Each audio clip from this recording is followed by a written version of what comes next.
Marc. Bienvenue en cette rentrée post-été, rentrée de septembre, où j'espère tu as pris quelques vacances pendant notre été qui a été très chaud. Au niveau des actualités, au niveau de tous les événements et les parasitismes également, les bons moments, les mauvais moments. Je rappelle aux auditeurs et web spectateurs que David nous avait rejoint en début d'année sur cette chaîne, Fun Freedom UFO Network, pour nous parler du nouveau sens de la vie début 2019. Oui, et aussi de dire que cette idée qu'on avait eue de commencer l'année avec une sorte de remise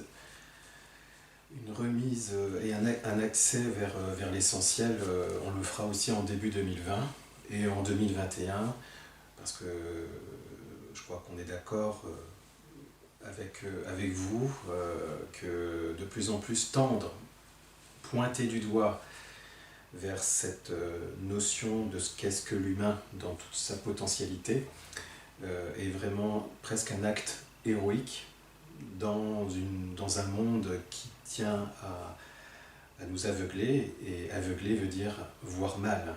Ça veut dire que voir mal n'est pas l'aveuglement. Voir mal, c'est que ce monde, et on va en parler de notre sujet d'aujourd'hui, c'est que ce monde nous transmet une connaissance qui nous rend aveugles. Absolument. On t'avait vu juste avant la rentrée de 2019 à un dîner OVNI à Rouen. Tu nous as parlé de la connaissance primordiale, oui, avec un débat après avec le public qui était très intéressant, oui, très constructif. Et peut-être avant de continuer, de pouvoir vous dire aussi qu'il serait important, intéressant pour compléter ce qu'on peut échanger avec Marc aujourd'hui, que vous pouvez aussi aller voir, vous imprégner de nos entretiens, notamment sur la vampirisation énergétique, sur les 2 vidéos qui étaient axées sur un sujet très important dont on va parler aujourd'hui, qui concerne le transhumanisme. En plein dedans. Et puis Sortir de la matrice pour aller où, qui remonte à 1 an, mais qui, je trouve, permet aussi une vision panoramique des choses. Et peut-être une autre, non, je crois qu'on a tout dit sur l'essentiel. Il y en a des vraiment excellentes, oui. J'ai plus tous les titres. Mais les dernières méritent, parce qu'en fait, pourquoi ? Parce que on vit un monde qui a tendance à avoir des séquences pour notre cerveau de plus en plus rapides, qui fait qu'on a de moins en moins de cette capacité de s'imprégner des choses. On n'a pas le temps, on nous force à ne pas avoir le temps de nous imprégner du silence et des choses pour comprendre qu'au-delà de ce décor, il y a l'essentiel. Et donc ce qui est important, c'est que vous fassiez aussi ce travail, que c'est pas parce qu'il sort un entretien que c'est une nouveauté. Certes, c'est une nouveauté, mais aussi de vous imprégner de tous les échanges qu'on a pu avoir avant, qui concernent des sujets très importants, afin de vous faire, n'oublions pas, votre propre construction la plus lucide possible. Et c'est vrai que sortir de l'agitation et la diversion au quotidien, qui nous empêche de voir, comme le dit si bien David, c'est un devoir d'humain qui doit se réveiller, qui est impératif. D'ailleurs, on va souligner le thème de ta conférence à Namur, avec les Sentiers du Réel et Alexis, au mois de mai, où j'étais aussi présent, qui s'appelle « Humain, réveille-toi ». D'ailleurs, j'ai fait une conférence également à Namur, qui s'appelle « L'enclos humain, quelle libération ». Et nous avons aussi présenté notre livre qui sortira en fin d'année. Donc, je vous encourage à aller voir ces vidéos qui sont disponibles sur le site d'Alexis, sur la chaîne d'Alexis Lambin, donc les Sentiers du Réel, les conférences, le colloque à Namur. Voilà. Et tout ça est une tentative de pointer vers quelque chose qui est vital et que l'on veut nous supprimer, qui est quelle est la vraie définition de l'humain et pourquoi il est fait, et vers quoi il est orienté d'une façon naturelle au-delà de toutes les croyances et conditionnements. Et je trouve que cette notion d'acte héroïque est très importante, parce que non seulement il n'est pas facile de prendre conscience de combien on peut finalement vivre toute sa vie conditionnée et programmée, il est difficile de prendre conscience des choses, il est encore plus difficile, comme on va le voir aujourd'hui, de commencer à se réveiller et à s'éveiller alors que déjà notre personnalité de base narcissique a été fragilisée par tous ces conditionnements et toute cette hypnose karmique, qui fait que cette notion d'éveil est absolument redoutable parce il y a plein de pièges qui fait que nous pouvons aussi nous égarer dans ce que j'appelle la culture subtile. Et donc c'est de tout ça qu'on va échanger à travers notre sujet d'aujourd'hui, Marc. Effectivement, le sujet d'aujourd'hui, c'est vraiment sortir des fausses délivrances pour aller où, pour tendre vers quoi et se libérer au-delà des fausses délivrances. Oui. Et justement, je dirais que pour commencer, la question vitale, c'est à qui donnons-nous notre énergie? C'est vraiment cette question importante. Et en fait, il est important je trouve, de percevoir que nous sommes ici sur cette planète pour chercher la liberté, pour chercher quelque chose qui est au-delà de notre nature. On est fait pour la liberté et on nous fabrique un monde où on cherche l'amertume et la souffrance, guidés par ce qu'on appelle des lois infrahumaines. Ces lois infrahumaines sont structurées, construites par, on l'avait vu notamment les entretiens sur le transhumanisme, et remettons le décor, par des technologies, l'eugénisme, l'hybridation, par une montée d'une société psychotronique qui contrôle l'humain par toutes les nouvelles technologies et le transhumanisme qui fabrique l'humain dans une forme de déespécisation, c'est-à-dire de le quitter, de lui faire croire que ce qu'il est lui-même, mais en fait prendre conscience que de toute façon que ce que nous pensons n'est pas vrai, que ce que nous croyons savoir n'est qu'un programme, etc. Et tout ça rajouté par une culture, un entretien énergétique satanique qui fait que nous sommes verrouillés sur une planète qui devient de plus en plus une projection holographique de l'enfer, et qu'il n'y a pas à avoir peur d'aller en enfer puisque nous sommes en train de vivre la projection holographique de cet enfer par notre propre finalement manipulation, on en parlera, de notre capacité à créer la réalité.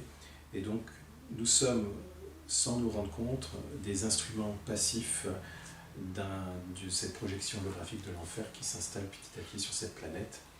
Et donc ce qui est important, c'est cette prise en compte de cette réalité, Marc, et aussi de voir que quelque part, encore une fois, nous pointons du doigt quelque chose qui est que le spectacle se déroule à l'intérieur de notre conscience, et du moment qu'on sait que le spectacle se déroule à l'intérieur de notre conscience, il faut bien prendre conscience que nous sommes bien plus puissants que toutes les limites que l'on croit nous avoir conditionnés. Nous sommes bien plus grands que ça, et que la définition même de l'humain, c'est de poindre, de tendre jusqu'au bout de ses possibilités. Et là-dessus, pour en finir pour cette petite introduction, je dirais que il ne faut jamais oublier, enfin en tout cas c'est ma définition de l'humain, que nous sommes un être humain, pour moi un être humain total,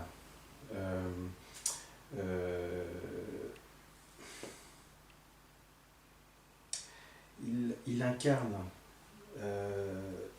incarne cette réalité sous-jacente au-delà de tous ces conditionnements, mais un être humain total est avant tout quelqu'un qui a su harmoniser l'âme, la psyché, le corps subtil avec son soi profond,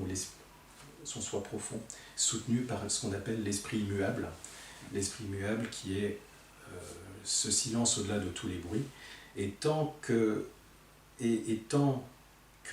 au-delà de la raison, que l'être humain aura ce désir, parce que c'est une notion de désir et de détermination, aura ce désir de vouloir se développer et atteindre l'absolu, on pourra encore se dire qu'il y a un petit espace pour qu'il puisse vraiment grandir vers une plénitude qui n'est pas une fausse plénitude, justement, falsifiée. Et passer entre les mailles du filet, cette fameuse matrice, qui nous propose une fausse délivrance déjà au niveau sociétal.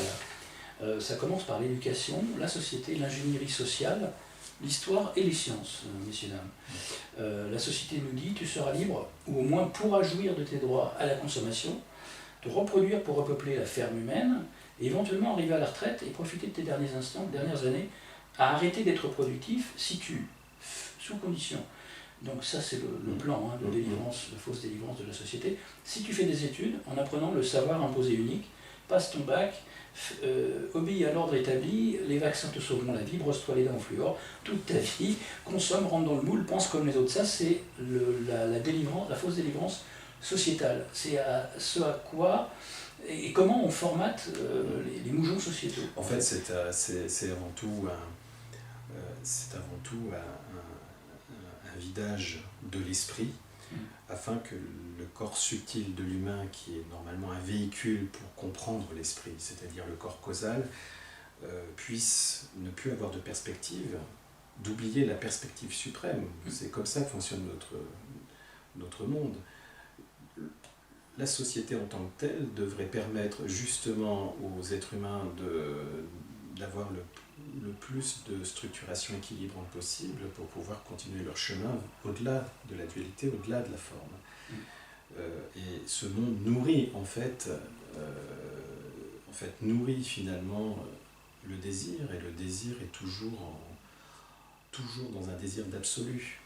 On détourne l'humain de cette vraie direction pour lui faire croire que quelque part le cycle où il aura enfin une délivrance.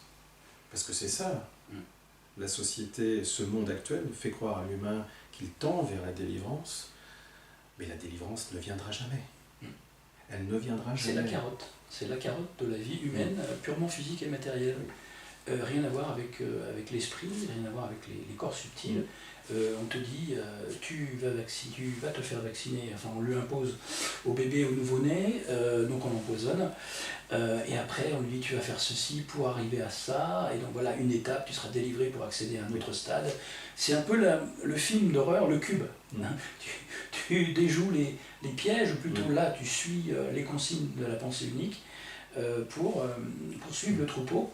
Et à chaque étape, tu as d'autres délivrances, carottes de délivrance proposées pour accéder à un nouveau stade, la retraite, la productivité, la retraite et la mort, avec le moins de capacité psychique possible pour ne plus te souvenir de ce que tu as accumulé comme connaissance durant ta vie. Oui. Et les échanges qu'on peut avoir sont pour moi, ce sont des échanges vitaux. Parce qu'il n'est pas certain que dans 10, 15, 20 ans, ou même moins, cet échange pourrait être possible, parce qu'il y a tout un travail subtil qui est ce que j'appelle de crever le plafond. Et de crever le plafond, c'est de prendre conscience encore une fois, de l'histoire falsifiée de l'humanité, de l'histoire de comment finalement ce scénario cauchemardesque qu'on vit fait de bien comprendre que ça remonte à un scénario de l'archonte, on peut l'appeler l'archonte, qui a falsifié la réalité d'origine, le jeu d'origine, de bien comprendre que finalement l'histoire cachée de cette humanité et de savoir qui sommes-nous, d'où venons-nous, c'est important, et puis de comprendre que cette notion de mental, d'ego, de dualité, c'est quelque chose de général qui est finalement comment l'être humain est manipulé par ce véhicule-là, mais ça vous concerne, ça nous concerne à moi et Marx, ça vous concerne, c'est votre histoire à chacun. C'est-à-dire, du moment que vous commencez à savoir d'où vous venez, qui vous êtes, etc., ça vous concerne chacun, ça concerne vos mémoires à vous, personnelles, et comment vous libérer finalement de cette sorte de tyrannie des mémoires, parce que tant que ces mémoires seront véhiculées en vous, elle vous conditionnera, elles nous conditionneront comme un robot biologique. Et cette notion d'amnésie, la notion d'amnésie dont on parlera aussi aujourd'hui, la notion d'amnésie est fondamentale parce que quelque part, à chaque fois, vous pensez que dans cette vie, il va falloir progresser. Mais si on pourrait imaginer un scénario de film, on pourrait imaginer quelqu'un dont on voit qu'il vit sans vie, et à chaque vie se répète les mêmes choses avec des vies différentes. C'est le jour sans fin, mais dans différentes vies. Et vous pourriez imaginer l'ouroboros. Vous voyez, l'ouroboros de l'enfant qui naît avec ses mémoires amnésiques en lui, qui commence à être conditionné par ses parents et puis qui se rend compte qu'il va falloir être en réaction, devenir une machine à réagir par rapport à tous les conditionnements qu'il a eu, d'être conditionné par ce monde. Et puis à un moment, trop de souffrances font que vous allez réagir par ça, et puis à la fin de votre vie, vous allez dire bah, j'ai pu accomplir certaines choses ou pas. Vous allez mourir, le cycle recommence, et à votre naissance, vous allez être, au lieu de vous appeler Guillaume, vous allez vous appeler Paul. On sera en 2050 peut-être, dans un monde dont on peut imaginer psychotronique, etc. On peut très bien imaginer notre monde dans 20 ans, comment il peut être, mais le rythme sera toujours le même. Peut-être que vous allez de toute façon essayer de vous battre par rapport à une souffrance que vous avez eue, etc. Et le rythme va recommencer.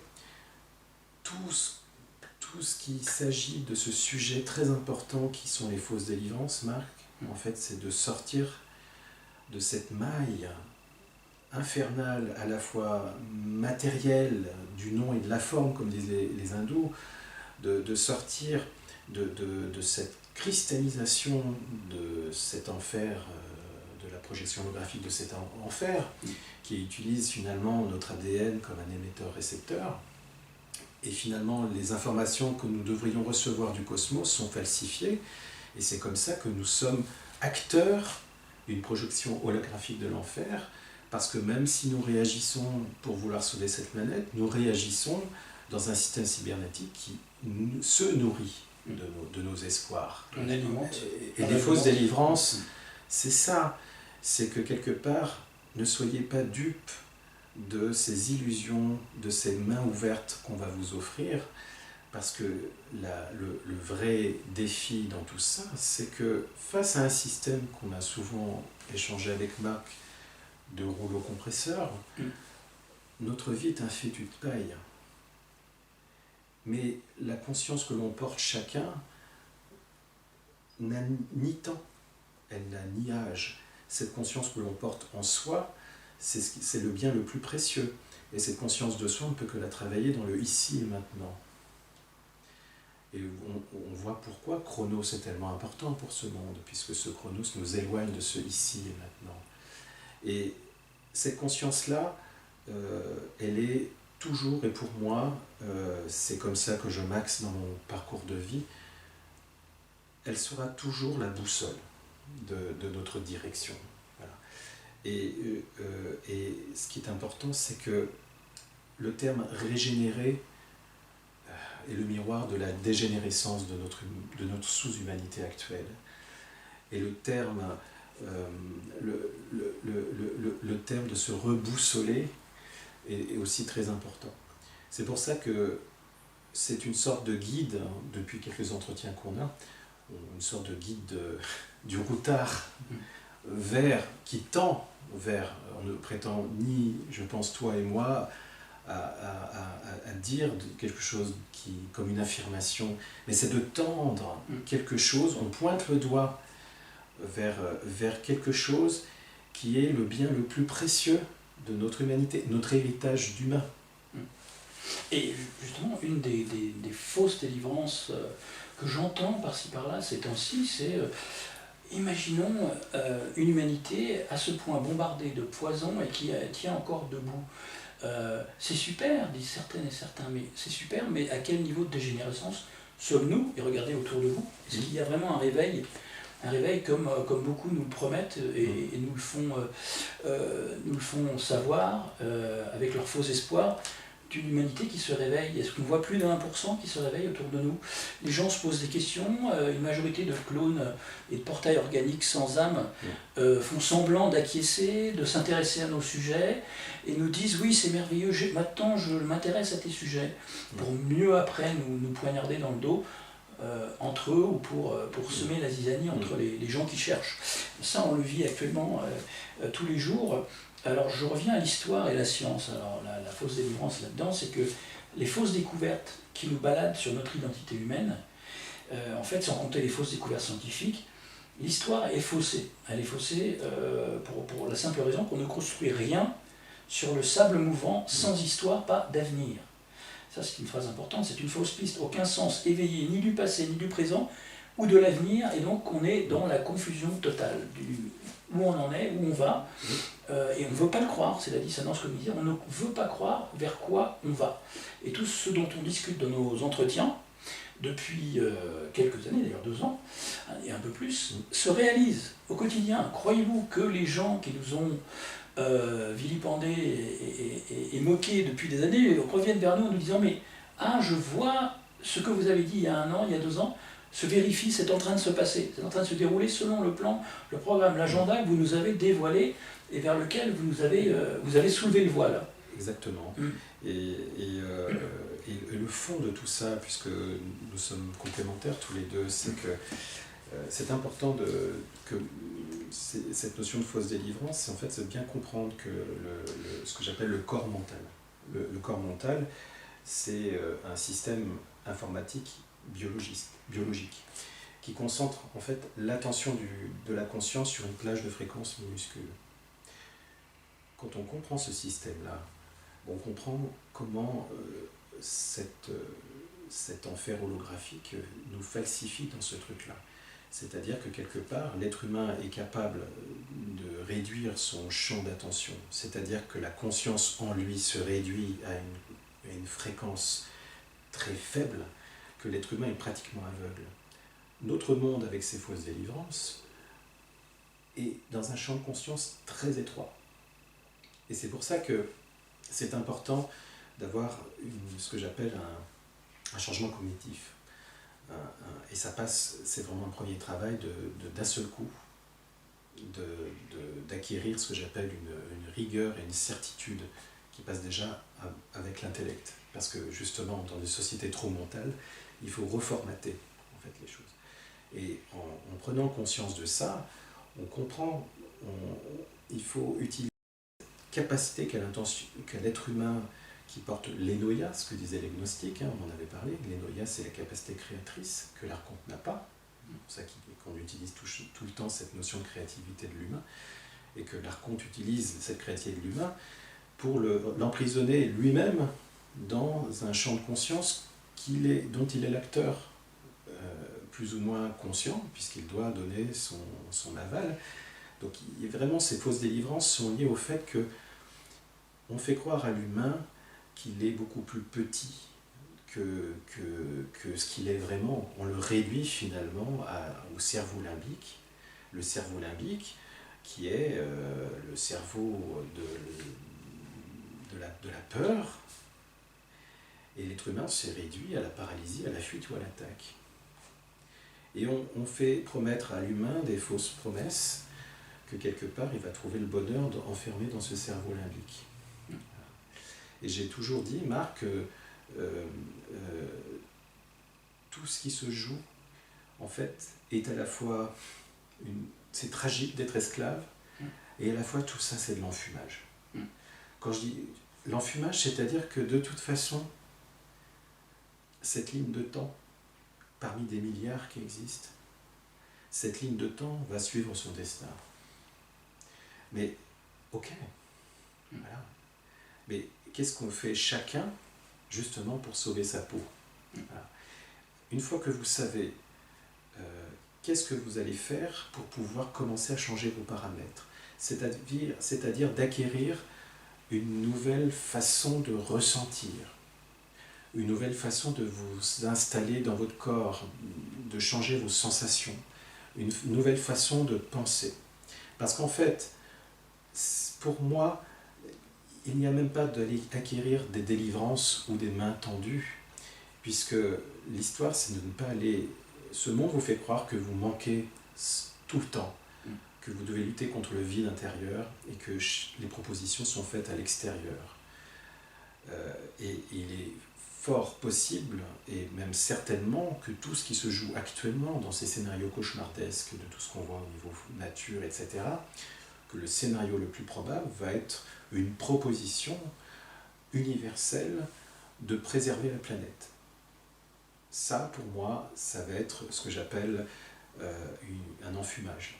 Un autre enfermement, un autre chantage qui va vous faire croire plein de promesses, avec des règles de contrôle de plus en plus fermes derrière, et des millions de gens vont espérer à ça, mais en fait on est dans un nouveau cycle féodal, ce que j'appelle féodalité psychotronique, une féodalité un nouvel âge d'or féodal, où on s'installe.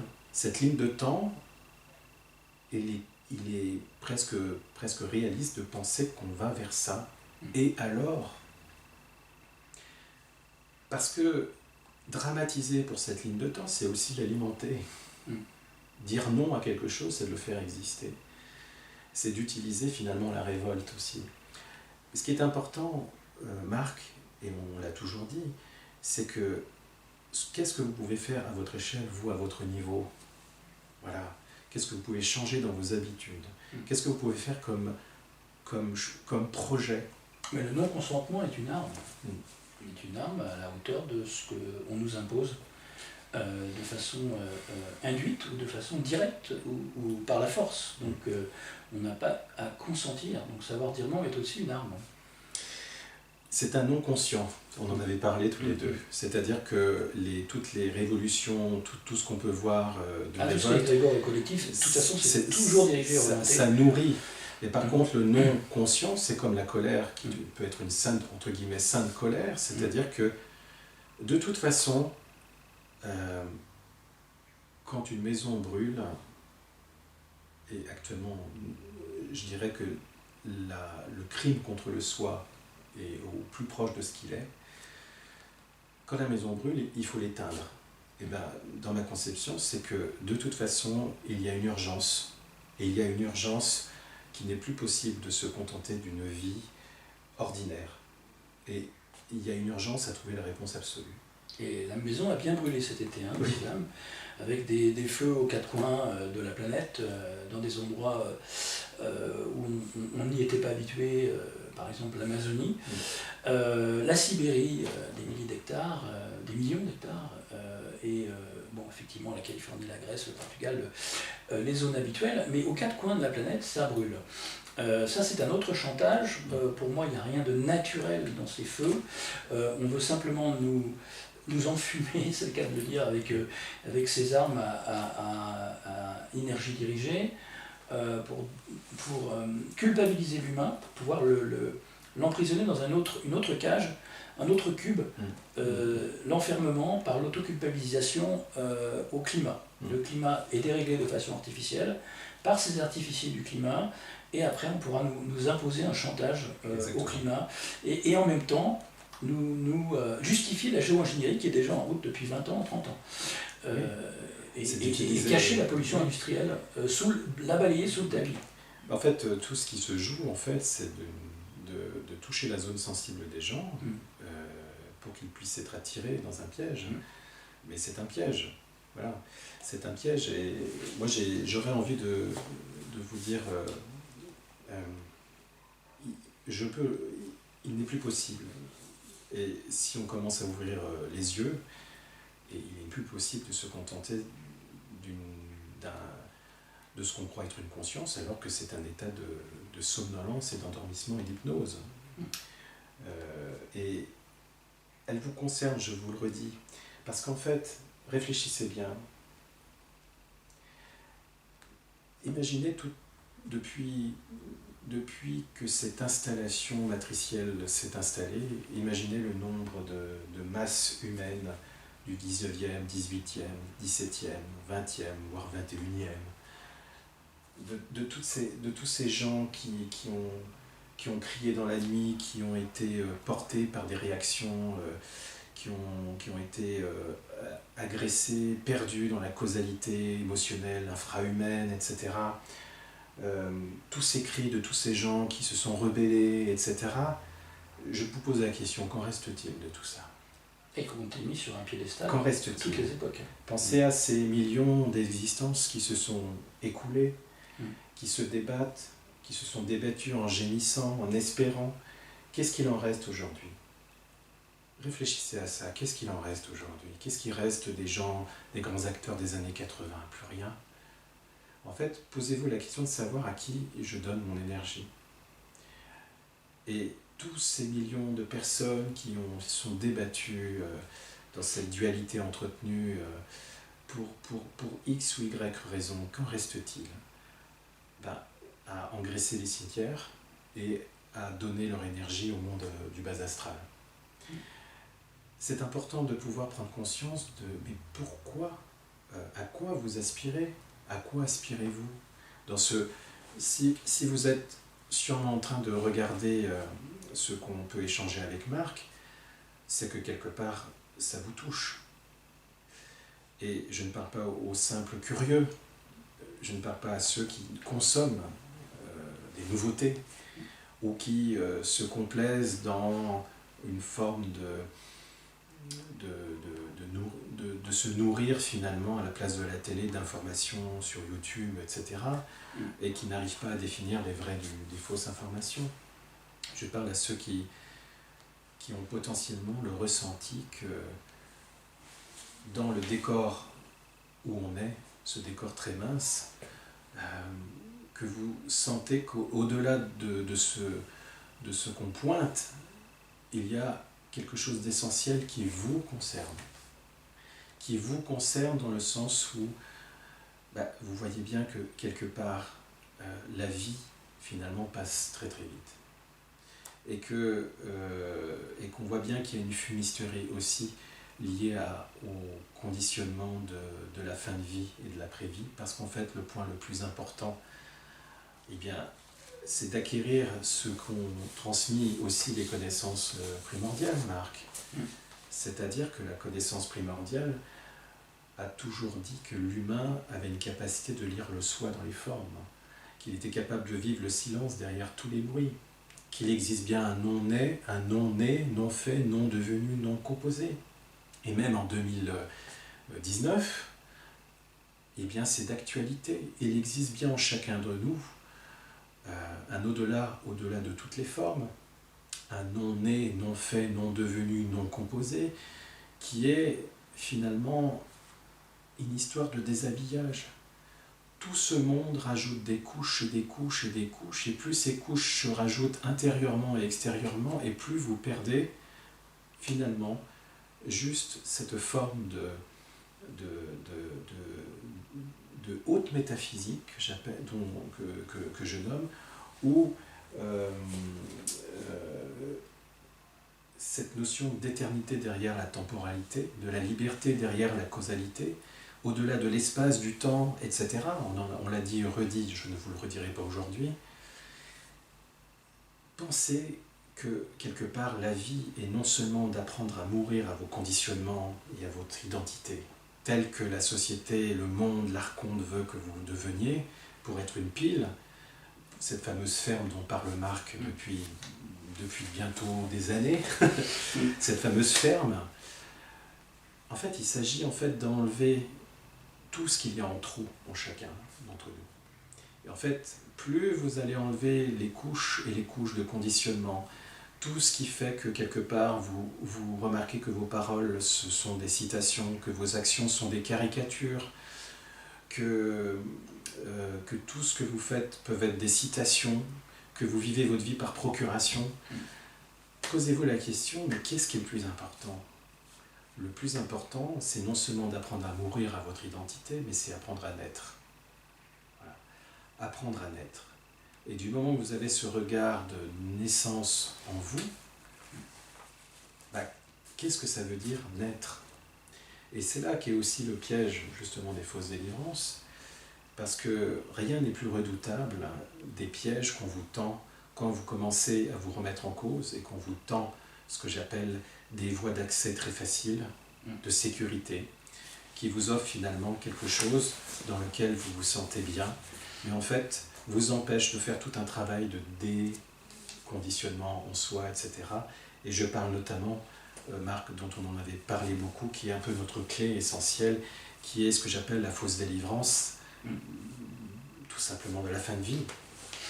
Alors la fin de vie, on va en reparler un tout petit peu après, mais parlons des faux sauveurs, dans les mouvements, les sectes, les leaders d'opinion, les religieux, les éveilleurs programmés, les débunkers qui MK Ultra.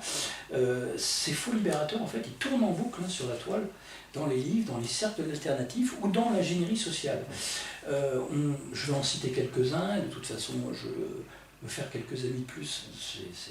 Ça ne fera que nourrir mon troupeau de gens bloqués. Donc Benjamin Fulford, David Wilcock, Corey Gould, la Confédération Galactique, l'Alliance Galactique, Ramta, Raël, Melchizedek, Bridget Nielsen, que j'ai reçu à distance, la Scientologie, les Pléiadiens, les intraterrestres, les planificateurs invisibles, les canaux qui te transmettent des messages d'archanges, d'anges, en boucle, toujours les mêmes fausses prédictions et les prophéties, tout un collectif lié aux démons de l'astral, aux entités qui transmettent les pensées et les messages de faux espoirs aux humains via les médiums contactés, abductés et gourous en tout genre.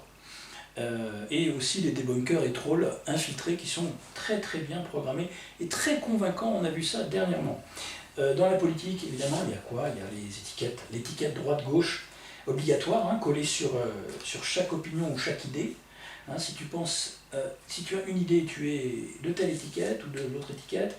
Trump, Poutine, Asselineau, Mélenchon, le CNT, les gilets jaunes, les faux philosophes, etc. Avant, on avait Obama, Mandela, un franc-maçon de l'ordre de Malte, n'est-ce pas, rappelons-le.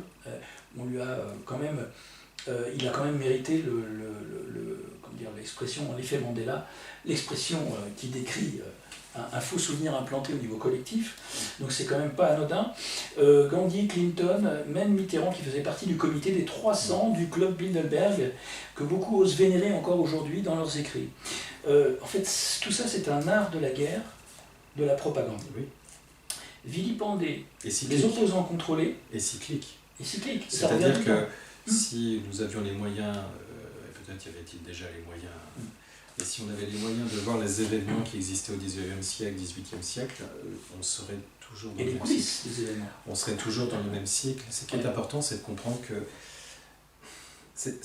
qu'en fait, que si on parle tant de cycle, justement, c'est que justement, on coince l'humain dans une vision linéaire de sa vie, c'est-à-dire naissance, des causes à effet, etc., mort, et tout ce qui est un peu ce côté linéaire de déterminisme, de conditionnement, alors que quelque part la conscience qu'il porte en lui, cette conscience inaltérable, est sphérique.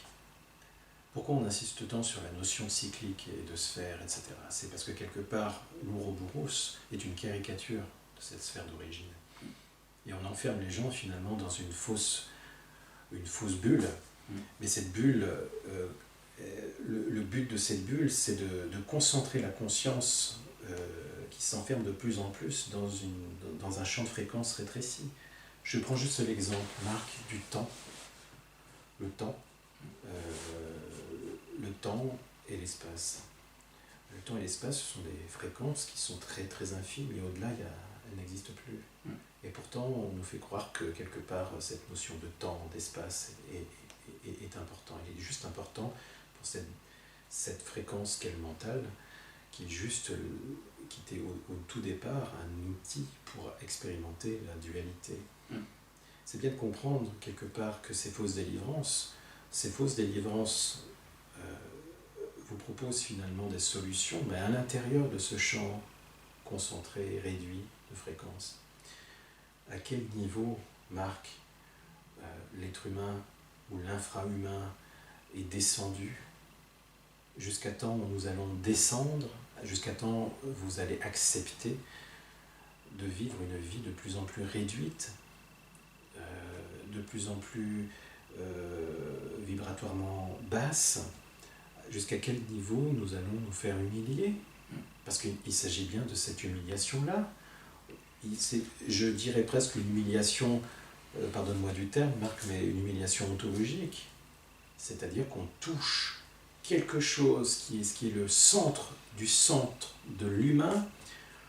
On est en train de commettre un crime de cette capacité, justement, de transcendance de l'humain, d'aller au-delà par une régénération de ce qu'il est, en travaillant sur son corps subtil, dans la cristallisation de son corps subtil, pour lui permettre de rejoindre enfin la vraie unité. Les fausses délivrances qui sont cycliques, elles vous proposent toujours de l'unité. Elles vous proposent toujours que, quelque part, enfin, nous allons revivre l'âge d'or. Enfin, mais avant de vous proposer l'âge d'or ou ce que j'appelle le faux messie, hein, nous allons tous passer par une période de trouble où l'ancienne matrice, on peut dire ça comme ça, va complètement se disloquer. La fausse délivrance, c'est nous faire croire que ça y est, nous sommes arrivés à la nouvelle terre. La nouvelle terre, non. Nous sommes juste dans une position transitoire où l'ancienne matrice montre de plus en plus son vrai visage, qui est une société féodale et policée. La réalité est là. Ne vous leurrez pas, ne nous leurrons pas. Je crois que nous avons suffisamment les pieds sur terre, Marc et moi, pour ne pas tomber dans le piège de la paranoïa, du gouvernement mondial, etc. C'est d'être lucide, de penser que si vous comprenez bien l'humain, l'humain est capable du pire comme du meilleur. Si vous y rajoutez une intelligence infrahumaine, une intelligence exogène, vous pouvez comprendre que nous pouvons petit à petit aller vers quelque chose qui ressemble à un état féodal, psychotronique, policé, qui fait que, quelque part, le clivage va être de plus en plus marquant entre ce qu'on appelle les esclaves, qui vont fournir de la pile, de l'énergie, et une élite qui va finalement se fabriquer un âge d'or transhumaniste, qui va faire croire à cette élite qu'ils sont dieux, qu'ils ont régénéré le cosmos, et qu'ils vont atteindre finalement un bonheur, une plénitude qui donne droit au Dieu d'être complètement éternel. Mais mon Dieu, je n'aimerais pas. Je vois ce scénario, Marc, et je me dis, tant d'efforts pour atteindre quelque chose que l'on porte naturellement en soi. Cette conscience, comment peut-on acquérir cette conscience quand on ment, non seulement à soi-même, mais on ment aux êtres humains qu'on manipule. Même l'archonte le sait qu'il n'est pas Dieu. Même l'archonte le sait qu'il ne pourra jamais remplacer la conscience. Et on a affaire à un collectif d'imitateurs oui. de la vraie source. Imitateurs qui sont finalement très vulnérables, n'est-ce pas ? Mais qui utilisent des nouvelles technologies, qui utilisent une ingénierie sociale, une intelligence machiavélique, qui est là, du coup, pour l'humain, cauchemardesque. Ils flattent l'ego de leur cible, c'est-à-dire les humains véritables, doués de conscience et de discernement, et d'un intérêt pour la vie et ce qui les entoure, et pour mieux désinguer leur ego après et l'enfoncer en le culpabilisant, en le traitant de parano, de moins que rien, de le rabaisser au rang de sous-humain. En fait, c'est ça, on est en plein dedans. Et donc, pour en revenir à la politique et les milieux alternatifs, c'est vrai que faire parler les opposants contrôlés les plus pointus avec des accroches de vérité, ça c'est leur tactique. Ils disent tous des vérités. La vérité est facile à dire, mais c'est le pitch qui va vous emmener sur de fausses pistes. Ce pitch-là, de fausses pistes de délivrance par l'inversion et la récupération d'énergie. Le clonage d'idées, c'est carrément de l'imitation. Ce sont des influenceurs en plus des trolls habituels. Donc ils s'immiscent dans tous les milieux alternatifs, pas seulement New Age, aussi ils vont faire semblant, vous parler de complot, et derrière votre dos ils vont vous dire que le complot n'existe pas, c'est parano, les chemtrails sont pour votre bien, c'est pour aider l'humanité, etc. En fait c'est pour détourner l'attention. mais parce qu'ils disent des vérités, mais surtout gardent d'énormes angles morts. Ça, c'est le moyen de les repérer. Ils ont d'énormes angles morts, qui sont volontaires ou involontaires, hein, je ne sais pas, pour mieux qu'on puisse les découvrir, là, quelque part. Et donc, ils évitent de nombreux sujets interconnectés et cruciaux, et proposent toujours des faux sauveurs comme solution. Trump, Poutine, l'Alliance galactique, ou une quelconque doctrine, ou un dogme, une loge maçonnique, un club, un égrégore, un collectif qui mettra la main sur vous, votre âme, ou exercera une emprise quelconque sur votre indépendance et votre liberté de penser.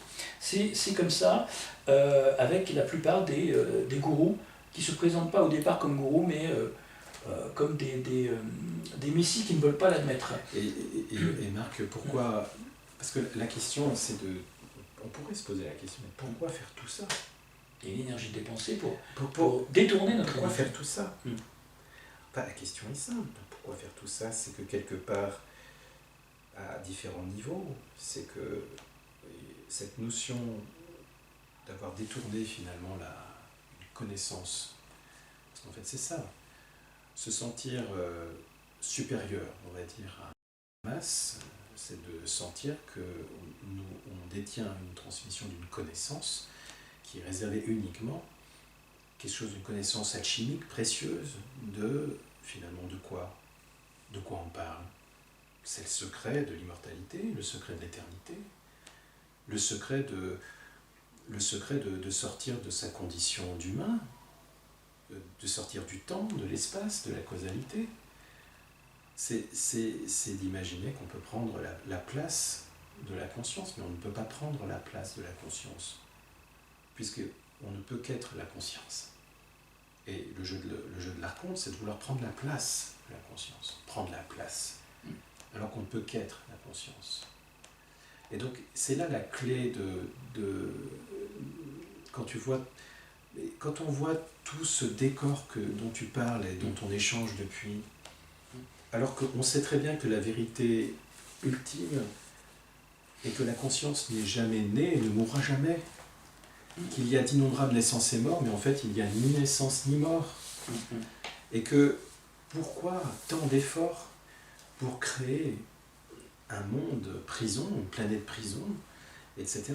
On voit bien qu'on touche quelque chose qui va au-delà de la logique de ces différents niveaux de collaboration, d'omerta, etc. On voit bien que si on va jusqu'au bout des choses, l'enjeu est énergétique, et l'enjeu est l'intention d'origine sur l'humain. L'intention d'origine sur l'humain ne peut être que machiavélique. Et c'est un plan qui remonte à des millions d'années. L'intention qu'il y a derrière est machiavélique. Machiavélique, on peut y mettre, on pourrait sans doute refaire le plan de ce qu'on appelle collaboration, omerta, etc., de toute cette chaîne de gens qui sont isolés, qui planifient, qui collaborent, etc., comme tu en parles très bien. Et comme on nous a bassiné tout l'été avec l'affaire Epstein, également. Et on peut imaginer aussi dans le monde infrahumain la même pyramide. Il y a différentes castes qui finalement installent par projection holographique de leur enfer sur cette planète. Cette planète finalement a été prise en otage, elle a été falsifiée dans sa réalité, et le jeu d'origine de ce qu'on appelle la réalité relative. La réalité relative, n'oubliez pas que la réalité relative est déjà une illusion en soi. Et que déjà faire l'apprentissage que la naissance, la mort, la vieillesse appartiennent aux formes, que ce sont des illusions certes réelles, mais qu'il faut apprendre à aller au-delà de ça, c'est déjà énorme. Mais imaginez quelque chose qui s'est insinué, qui s'est insinué dans ce jeu d'origine, et qui a créé ce qu'on appelle, et j'aime beaucoup ce terme, c'est que comme si au film d'origine, il y avait un autre film en surimpression. Tout ce qu'on dit sur les fausses délivrances, tout ce qu'on peut échanger avec Marc depuis différents entretiens, c'est l'histoire de dissocier le jeu d'origine de ce qu'est la vie, de cette surimpression qui s'est mise dans ce film, et qui vous fait croire que, quelque part, vous appartenez à ce film. Mais en fait, ce n'est qu'une surimpression. Et en fait, l'art de continuer à s'éveiller le plus incarné possible, parce que c'est ça, sous-tendu par cette aimantation de cette conscience au-delà de toute croyance, conditionnement, c'est avant tout que vous dissociez bien ce qu'est le film en surimpression et de ce qu'est la vie. Et la vie, ne se résume pas à ce dicton pourri, le temps c'est de l'argent. L'argent c'est l'énergie de Baphomet. Et c'est l'outil principal de contrôle de nos vies et de l'enfermement temporel. Et tout ce qu'on peut dire sur la description de ce monde, c'est le décor dont on peut échanger avec Marc aujourd'hui, mais on peut finalement être observateur d'une pièce de théâtre qui vous fait croire que vous êtes concerné, mais vous n'êtes pas du tout concerné par ça. C'est-à-dire que votre vraie réalité, c'est ce « je suis ». C'est pas « je suis Daniel, je suis Paul, je suis né d'une bonne famille, je suis né d'une famille pauvre, je suis riche, je suis pauvre, j'ai du pouvoir, je suis franc-maçon, je suis juif, etc. » Tout ça, c'est des nominations qui vous occupent l'esprit. Je suis attiré par le transhumanisme, j'adore les nouvelles technologies, etc. Je suis en guerre parce que... Je suis en guerre, j'ai peur, je défends ma famille, je suis quelque chose. Si tout ça disparaît, si tout ce que vous faites disparaît, et que vous vous accrochez à tout ça, vous disparaissez, et le cycle recommence. La seule chose qui reste en vous, c'est ce fameux « je suis ». Ce « je suis » qui était au-delà de votre naissance et au-delà de votre mort. Ce « je suis » est pour moi le cap dans lequel il faut orienter votre bateau. Justement. Sans ce « je suis », sans ce sentiment d'aimantation vers qu'est-ce qui est essentiel de l'être humain, qu'est-ce qui fait que quelque part l'unité d'origine a créé la dualité. Ce sont une fameuse question, pourquoi vous êtes ici ?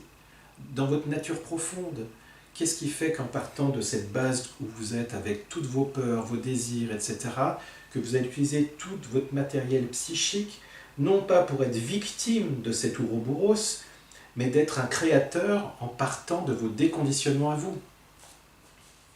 Et justement, c'est très bien vu, mon cher David, ce « je suis » a été galvaudé, détourné, orienté, avec tous ces false flags, ces attentats, créés de toutes pièces par les gouvernants pour vous faire déplacer, transférer votre « je suis » à un événement dramatique, scénarisé, créé de toutes pièces par ces fameux services secrets, gouvernants vampires, énergétiques. Hein, je suis Bruxelles, je suis Paris, je suis ici. Non, vous n'êtes rien de ça, vous êtes vous-même. Oui. Et c'est bien là la preuve que ce « je suis » est extrêmement important parce qu'il est récupéré par le marketing des psychopathes qui nous dirigent. Oui, c'est une façon de vous attirer, puisque quelque part, comme je le redis, nous sommes dans l'aveuglement. Aveuglement veut dire voir mal. Hein. Mais cet conditionnement à voir mal est issu d'une connaissance manipulatrice qui fait que quelque part cette connaissance vous oriente en vous touchant finalement dans votre fibre la plus sensible qui est finalement de trouver l'apaisement, de trouver l'unité, de vous sentir enfin délivré, parce que derrière cette agitation, derrière l'agitation, derrière cette machine à réagir qui peut traverser la vie, qu'est-ce que vous recherchez, qu'est-ce qu'on recherche tous ? Sincèrement, à quoi vous aspirez ? La paix. La paix ? La paix durable. La paix et la paix intérieure, l'apaisement intérieur, le sentiment d'unité. Et vous voyez que dans le scénario d'origine que la dualité est un processus qui vous ramène vers cette unité, vers cette conscience, vers cette unité d'origine. Et le jeu d'origine est bouclé parce que quelque part, le fait que nous avons un libre arbitre fait que nous pouvons, par notre libre arbitre, prendre conscience, d'être conscients que quelque part tout ce travail avec la dualité est un travail essentiel qui va vous permettre, grâce à votre matériel psychique, de recontacter quelque chose de très puissant, de ce que vous êtes, vraiment, dans votre héritage, qui est le retour à l'unité avec un grand U, l'unité sans forme, une mer calme. Et tout l'art de la vie, dans sa définition la plus pure, c'est de prendre conscience que nous vivons avec ces fausses délivrances dans un monde où on nous fait croire que les vagues s'entrechoquent, contrecarrent, une vague qui se combattent, une vague, et que vous-même, à l'intérieur de vous, c'est une vague. Et il y a un épuisement qui se fait pendant que les acteurs s'amusent de voir tout ce scénario, etc. Mais n'oubliez pas une chose, c'est qu'en vous, en fait, vous n'êtes séparés de rien. C'est que la vague que vous êtes et les vagues qui vous constituent, par des multiples, ce kaléidoscope humain que vous êtes, c'est-à-dire ce système qui fait en sorte qu'avec très peu, finalement, d'émotions primaires, chacun se croit finalement différent, mais en fait nous sommes manipulés à faire toujours que ce kaléidoscope est toujours en mouvement à travers les événements, etc., toujours à l'extérieur. Et les vagues de notre eau intérieure et aussi. Les vagues, et alors qu'une vague n'est jamais coupée de la mer et de l'océan. Regardez cette image, moi j'aime beaucoup cette image parce qu'elle correspond à tout ce que tu dis, Marc, c'est que, en fait, vous voyez que sous-jacent à toutes ces vagues qui s'entrechoquent, toutes ces vagues qu'on crée pour que vous puissiez aller contre ou avec, si tout ça disparaît, il reste l'océan. Et l'océan, c'est la réalité ultime. Tu te rappelles dont on parlait souvent de cet écran, juste à redire, en cas où vous ne vous fixez que sur cet entretien, l'écran blanc, prenez juste simplement cette image, notre réalité ultime est cet écran blanc. Tout ce qu'on parle de ce monde qui bouge, de sang, de révolte, de ces gens qui naissent, qui meurent, etc., c'est le film, ou plusieurs films en surimpression sur cet écran blanc, et ça s'agite, et on s'habitue au bruit, on oublie le silence, etc. Mais sachez une chose, finalement, tout ça, in fine, que ça soit le destin de cette ligne temporelle, si le film casse, l'écran blanc reste. Si l'écran blanc s'efface, tout disparaît, même l'archonte. C'est ça qui est l'enjeu, Marc, vital, c'est que le projectionniste ne peut pas être l'écran blanc. Tout ce qu'on parle sur ces fausses délivrances, c'est le jeu du projectionniste. Absolument. Et l'écran blanc, lui, ne peut pas être atteint par ça. Sauf que l'écran blanc, c'est la conscience. La conscience ne peut pas intercéder. Elle ne peut que se révéler quand on enlève tous nos voiles d'hypnose et de conditionnement. Et avant de continuer, parce que c'est ce cheminement qu'on a, je crois qu'avec tout ce qu'on peut échanger depuis 2 ans et l'expérience que je peux avoir aussi à mon travail, c'est qu'en fait, cette notion de conscience, en fait, la conscience ne fait jamais mal. La vérité ne fait jamais mal. C'est l'effondrement de la non-vérité qui est éprouvée, qui est douloureuse.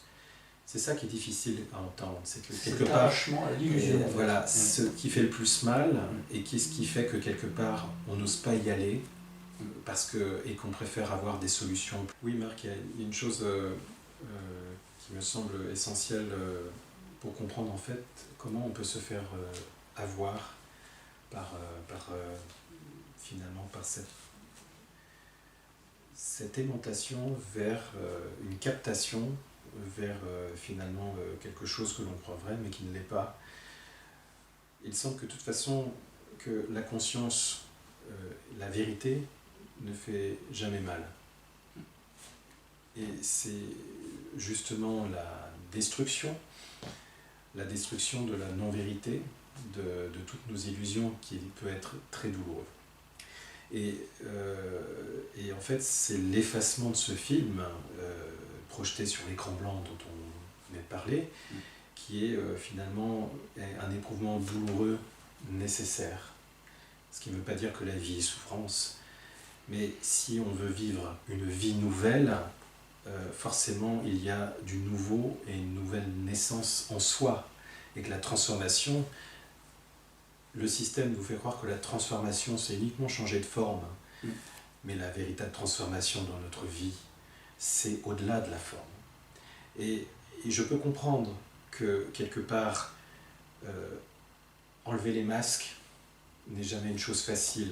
Soulever le tapis sous lequel on a balayé voilà, tout, c'est en fait être ce que j'appelle ça avoir le déni du cachalot sous le tapis. Voilà.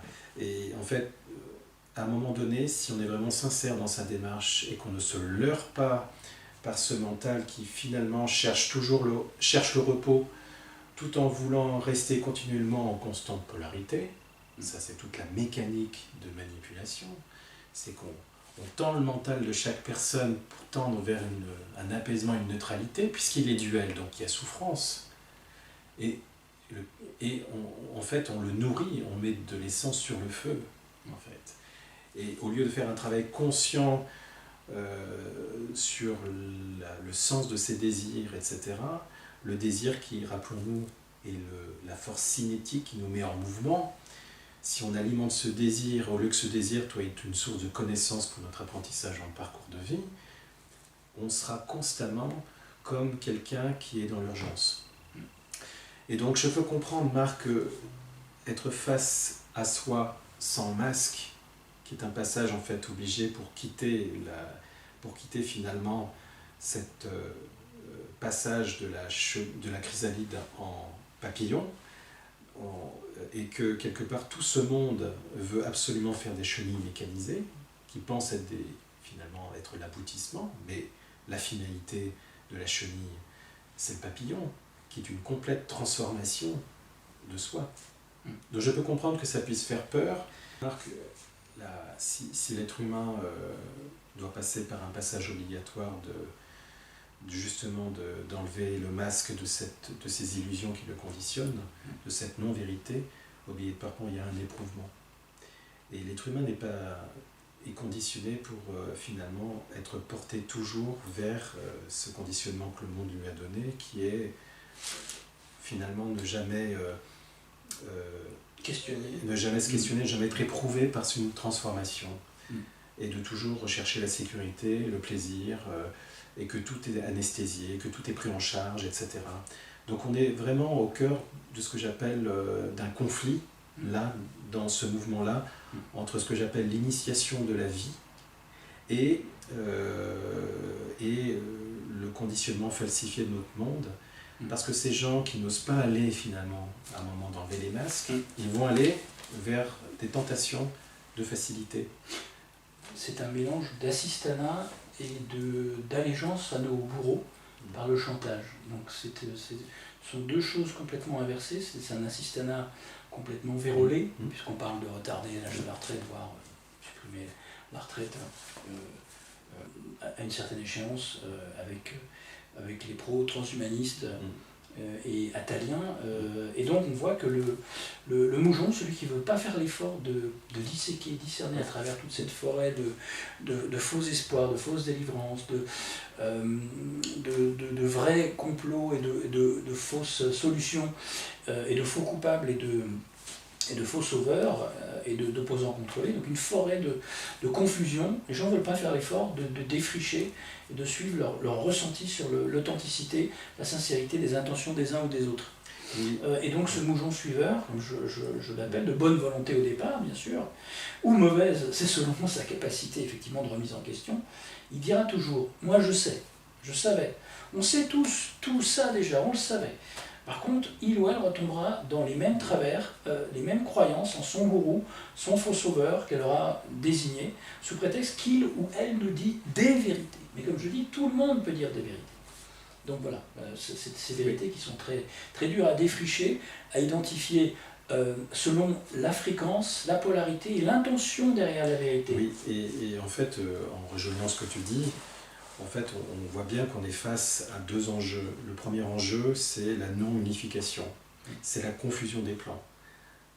Et en fait, la confusion des plans, parce que quelque part, le conditionnement de l'enfant et je dirais, on va en parler, c'est un des enjeux les plus importants qui est la mémoire amnique, la mémoire de l'âme, qui est conditionnée, etc., fait que quelque part, il y a une confusion des plans. La confusion des plans, alors que dans le jeu d'origine, c'était vraiment au cœur des choses. Quel est le lien entre l'intérieur et l'extérieur? Qu'est-ce que le réel? Qu'est-ce que la réalité relative à l'intérieur, à l'extérieur? La réalité relative, c'est la réalité relative. On voit bien ce que ça veut dire. Relative, qui est finalement le monde du nom et de la forme, qui est en fait une projection de la conscience qui se met dans un programme de dualité pour créer des formes. La polarité est nécessaire pour que les formes existent. Et dans le jeu d'origine, on avait tout ce travail justement de voir qu'est-ce que le réel et qu'est-ce que c'est qui fait en sorte que notre monde est une projection sur ce fameux réel et que tout le travail est de travailler sur ses propres projections en soi, de travailler sur la compréhension des vérités métaphysiques, d'avoir une vision des erreurs du mental et aussi d'une mise à jour de l'inconscient. Et donc tout ce travail qui est incroyablement en 2019 et je pense qu'en 2020 et en 2021 jusqu'au bout du bout, ce travail qui a l'air, comment dire, appartenir à un autre âge, et je ne parle pas de tout ce qui est développement, de tout ce qui est des pratiques que peuvent utiliser les formes de New Age, etc. Je parle d'un vrai travail d'initiation personnelle au-delà de tout ce qui est sauveur, etc. Appartient à un autre âge. Non, c'est tout à fait d'actualité parce que la conscience n'a pas de temps. Elle n'a pas de temps. Et que face à ça, le chronos n'a aucun pouvoir. Et donc, ce que tu dis, c'est que sortir de ces fausses délivrances, c'est avant tout percevoir et aider les personnes qui commencent à prendre conscience des choses, à ne pas se disperser. Parce qu'un des pièges, je ne sais pas si tu es d'accord, mais il me semble que quelque part, il y a 80% de l'humanité qui est dans une forme de sommeil hypnotique. Totalement, oui. À la limite, les fausses délivrances ne se posent même pas la question. Par contre, là où est l'enjeu important, c'est quand on commence à percevoir les choses, à ressentir les choses, etc. Et on voit bien que dans les fausses délivrances, les fausses délivrances utilisent, par le jeu finalement, de faire perdre des repères aux gens qui ont été conditionnés déjà par la consommation, etc. On sait très bien qu'en faisant perdre aux personnes des repères de sécurité liés à la peur, etc., que ces personnes vont dire oui à toute forme de salut. Que ce soit le transhumanisme, les nouvelles technologies, les substances, le rajeunissement, la capacité de contrôler sa vie, de contrôler la vie de ses enfants, de savoir quoi on veut exactement, c'est-à-dire de donner une fausse à une personne carencée, perdue dans sa personnalité narcissique, mais complètement conditionnée. On lui offre quelque part un sentiment de toute puissance, comme si quelque part il était hors de ses peurs, hors de tout ça, alors qu'il est complètement pris dans cet engrenage. Et on voit bien, on en avait bien parlé dans le transhumanisme, dans nos vidéos, c'est que la subtilité qu'il y a, comment le transhumanisme fait croire à une déification de l'homme, alors qu'on est plutôt dans une déshumanisation de l'humanité, à travers, pour les classes, on va dire les classes de base, une manipulation par l'ingénierie téléphonique, etc., qui font croire aux gens qu'ils sont capacité d'aller au-delà de leurs limites et qu'ils peuvent carencer leur manque de personnalité en faisant croire qu'ils ont un réseau d'amis, etc. Tout ça, on voit bien qu'il y a un enfumage, une ingénierie sociale derrière, qui, pour résultat finalement, qui est de mettre l'humain étranger à lui-même. Il ne parlera pas à ses voisins, par contre il parlera à des amis dont un bon nombre sont virtuels, parce qu'il y a des bots, des robots qui créent des profils. Et puis on voit bien que quelque part cette nouvelle technologie, on en avait parlé dans le transhumanisme, commence à s'intégrer dans le processus biologique. Et quand je te dis que le mental est avant tout un corps informatique et biologique. C'est ce que l'être humain est en train de devenir. Il est en train de devenir une machine informatique biologique. Et avec ce qu'on appelle des artefacts ou des prothèses qui vont lui permettre, en imaginant de croire qu'il va pouvoir être éternel, ne pas être malade, etc. Alors qu'on vit un système qui suscite les maladies chez les gens pour nourrir aussi les laboratoires pharmaceutiques. On ne va pas refaire le jeu, on ne va pas refaire le système. Les virus fabriqués en laboratoire militaire. Voilà. Ce qui est important là-dedans, c'est de prendre conscience de cette pièce de puzzle et surtout qu'il faut prendre soin de créer ce que j'appelle un équilibre en soi. Parce que on ne peut pas aller au-delà de ce monde si chacun on est trop déséquilibré. Trop de carences, pas de cadre, pas de structure, etc. Frustration. Il faut vraiment absolument travailler sur votre matériel psychique avant de vous plonger dans des sauveurs qui vont faire croire qu'en 15 jours, 3 semaines, vous allez délivrer. Il y a aussi une hygiène de vie, hygiène alimentaire. Il y a une base métaphysique naturelle dont je redis, qui rejoint finalement la haute métaphysique, qui est de cristalliser votre corps subtil, de faire un aliment émotionnel, physique et mental, d'ancrer votre corps, de changer votre façon de penser, une façon de penser qui est au service aussi de votre être incarné. Il y a tout un travail de préparation pour que vous puissiez prendre conscience de plus en plus que vous pouvez vous créer déjà à la base une autonomie que vous ne soupçonnez pas. Et la flore bactérienne qui conditionne nos émotions et notre physique, notre enveloppe corporelle, mais aussi psychique et notre esprit. Les parasites contrôlent l'esprit à la fois des humains et des animaux. Aussi identifier d'où viennent vos pensées, ça c'est important. J'ai fait une interview avec Jerry Marzinsky, un psy américain, qui a pendant plus de 35 ans étudié les schizophrènes, et on est arrivé à la conclusion ces 10 dernières années que ces voix qu'ils entendent ne sont pas des hallucinations, mais viennent d'entités extérieures à eux-mêmes. Et donc identifier nos pensées. Exactement. C'est important. Dites-vous qui pense en vous, qui ressent en vous, qui agit en vous. Un célèbre adage disait que vos paroles ne sont pas des paroles, ce sont des citations. Vos émotions ne sont pas des émotions, ce sont des imitations. Vos actions ne sont pas des actions, ce sont des caricatures. Ça remonte à 2000 ans avant Jésus-Christ, ça. Ça veut dire que quelque part, si certaines personnes sont curieuses de voir la connaissance primordiale sur le sujet du dîner OVNI, en fait, pourquoi j'insiste tant là-dessus, c'est qu'en fait, il me semble avoir saisi en partie, mais ce n'est que ma subjectivité, que cette connaissance était faite, elle a été créée pour justement traverser ce qu'on vit actuellement. Elle a été faite il y a 2000 ans parce que l'âge noir a sûrement commencé dans cette période, il y a des millions d'années, et je pense que cette connaissance a été un outil pour nous permettre de traverser ça, pour ne jamais oublier que la conscience n'est jamais née et ne mourra jamais, et que même si la ligne temporelle suit son destin, elle ne mourra jamais, parce que si elle meurt, tout disparaît, justement simplement. Et c'est pour ça que, si tu es d'accord, qu'il y a une des clés essentielles qu'on peut dire aussi, qui est sur le sujet des fausses délivrances, qui est cette notion de s'accrocher aux formes après la mort. C'est vraiment, pour nous, alors, c'est un sujet dont Marc a fait une excellente vidéo sur c'était quoi le titre? Les NDE négatifs chez Alexis sur les sorties du réel. D'ailleurs, je vous invite à regarder, mais je vous invite également, pour ceux qui comprennent l'anglais, à regarder l'interview originale de Wayne Bush et ses recherches sur les NDE. Voilà. Et on en a beaucoup parlé aussi sur la notion du transhumanisme, justement sur cette... et 2019, je crois aussi, on en avait parlé. Ces clés de l'astral sont verrouillées. Pourquoi je vous le dis?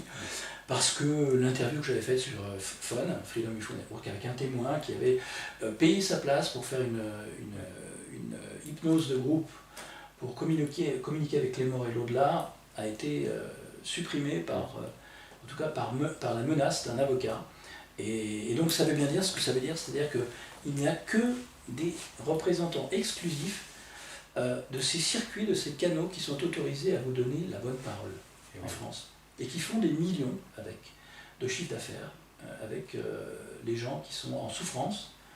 Moi, j'ai perdu ma mère fin décembre, et j'ai pas du tout envie de jouer à la Ouija ou d'aller participer à ces séances d'hypnose pour communiquer avec les défunts. Parce que ça, c'est encore un des pièges. Je pense que là, si on regarde les vidéos et tout ça, on va jusqu'au bout de cette réflexion, mais c'est un piège.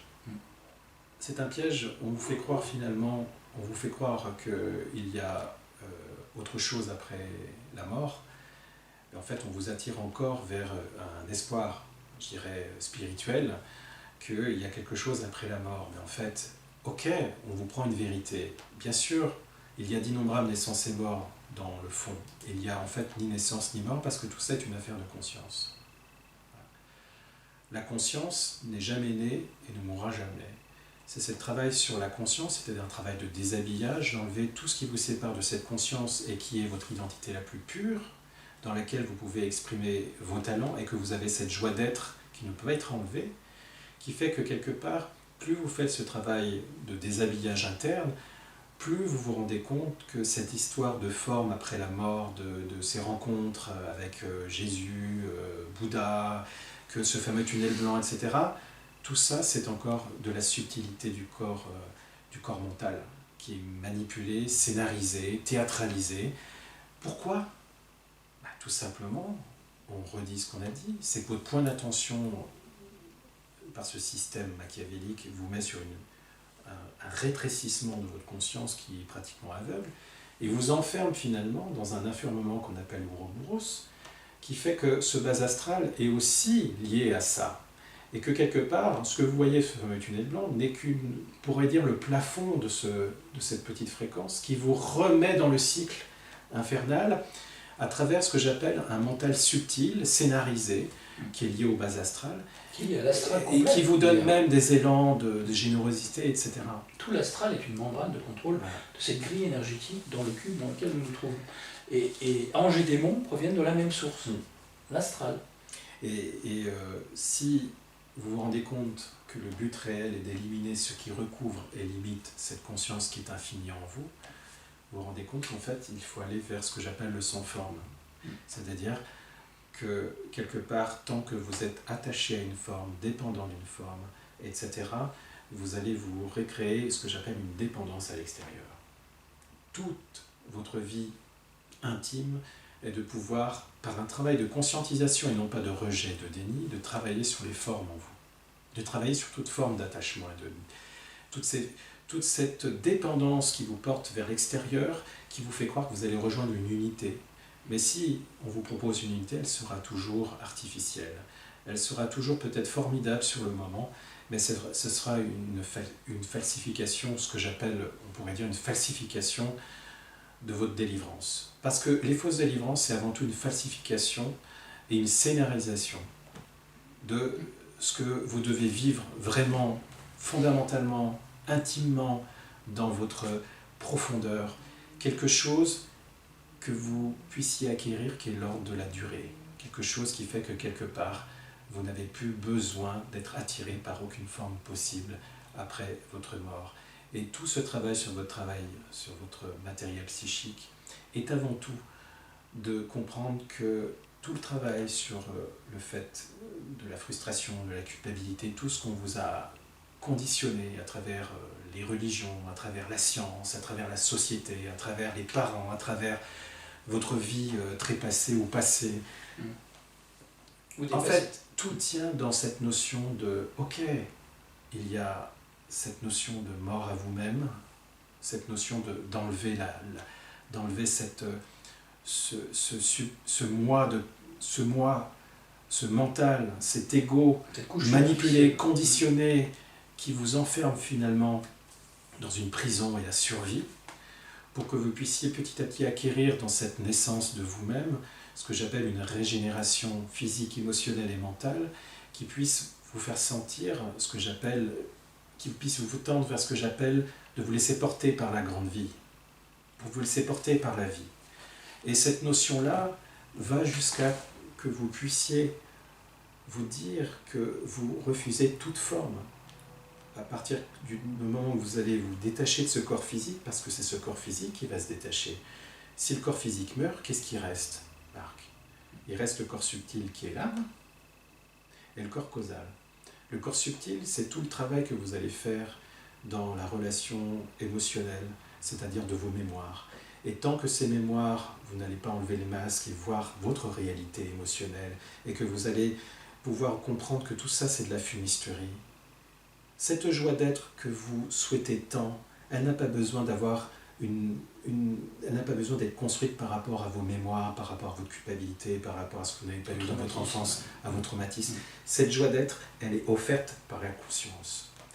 Et hors dualité. L'être humain est fait pour l'ouverture, il n'est pas fait pour vivre dans un marasme, dans un bourbier, dans un cycle sans fin. Il n'est pas fait pour être dans une espèce d'enfermement, de cris, de gémissements. Mais rendez-vous compte à quelle absurdité on est. La vie si précieuse ne serait qu'un flot de douleur et quelques moments de vie et quelques recherches de bien-être. Vous sentez-vous bien que quelque part, cette notion de vie et de mort n'est qu'un épiphénomène. Nous sommes bien au-delà de ça, Marc. Et prendre conscience de toute cette scénarisation dont on parle, c'est de partir vraiment sur quelque chose qui est de l'ordre de la fondation. Quand je disais hors dualité, ça c'est pour accéder à la joie intérieure dont tu parlais, qui est naturelle, etc. Mais on vit dans la dualité, donc je pense qu'il faut respecter un certain équilibre entre l'égoïsme de la plupart, l'égoïsme matériel et physique, en disant tout peut s'effondrer autour de moi tant que j'ai mon petit confort, ma zone de confort et mes privilèges, je ne regarderai pas, je ferai semblant de tout balayer sous le tapis. Et ceux qui sont trop dans l'empathie et qui se pourrissent la vie et la santé en se vouant à des ONG, la plupart vérolées, et qui vont culpabiliser encore plus la personne qui va s'occuper de toutes ces masses de gens ethnocidés ou génocidés par les labos pharmaceutiques ou les guerres scénarisées. Donc il y a un certain équilibre à respecter, je pense. Parlons d'une fausse délivrance, c'est le sexe, et peut-être une fausse délivrance. Dans quelle mesure cette liberté sexuelle extrême qui amène à la pédophilie aujourd'hui est prônée dans la société. Il est interdit d'interdire des fais ce qu'il te plaît, d'accord, mais on a maintenant des mouvements pro-pédophiles, pro-pédophilie, qui vont manifester au Canada, ailleurs, dans la rue, pour réclamer leurs droits et leurs préférences. C'est incroyable, alors qu'ils ont des appuis et membres dans les réseaux de pouvoir. Ils sont eux-mêmes des vampires pédosatanistes. Ils opposent donc, dans la psyché collective, la liberté extrême qui mène aux abus, donc, d'un côté, en matière sexuelle, par exemple en te montrant des femmes emprisonnées dans leur burqa d'un côté, en te parlant de liberté de choisir d'un côté, alors qu'on sait qu'elles sont souvent victimes d'un lavage de cerveau intensif, soit généralisé, les clubs échangistes, voire les pédophiles ou les bordels pour robots ou zoophiles, qui sont en Scandinavie, au Japon, un peu partout déjà, sans aucune commune mesure, ni juste milieu, il n'y a pas d'équilibre.